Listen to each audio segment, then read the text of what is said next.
সচিবালয়ে গত রাতে ভয়াবহ আগুন লাগছে মধ্যরাতে।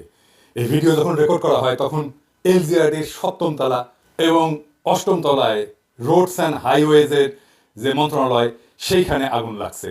মাঝখানে একজন দমকল কর্মীকে ট্রাক চাপা দিছে, মারা গেছে শুনলাম। ঠিক কেন লাগলো এটা বলা মুশকিল। আগুনের দুর্ঘটনা অনেক উন্নত দেশেও হয়, কিন্তু সচিবালয়ের মতো গুরুত্বপূর্ণ স্থাপনায় এইভাবে ভয়াবহ আগুন লাগার ঘটনা কোনো সাধারণ ঘটনা না। এখনো পর্যন্ত আগুন নিয়ন্ত্রণে আনা যায়নি। আমরা নজরে রাখতেছি কোনো ভিন্ন উদ্দেশ্য নিয়ে আগুন লাগানো হয়েছে কিনা তা আমরা জানতে পারবো।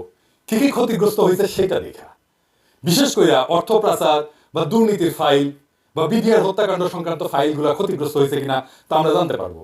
সাধারণত সকল গুরুত্বপূর্ণ নথির একাধিক কপি থাকে। অনেকে মনে করতেছেন যে সচিবালয়ে আগুন লাগে সব নথি নষ্ট করে দেওয়া যাবে, তা সম্ভবত ঠিক না, সম্ভাবনা কম।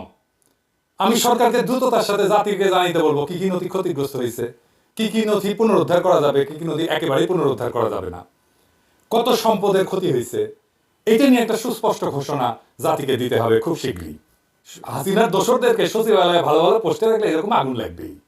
2 দিন পর প্রধান উপদেষ্টার কার্যালয়ে যে আগুন লাগবে না তার কোনো নিশ্চয়তা নাই।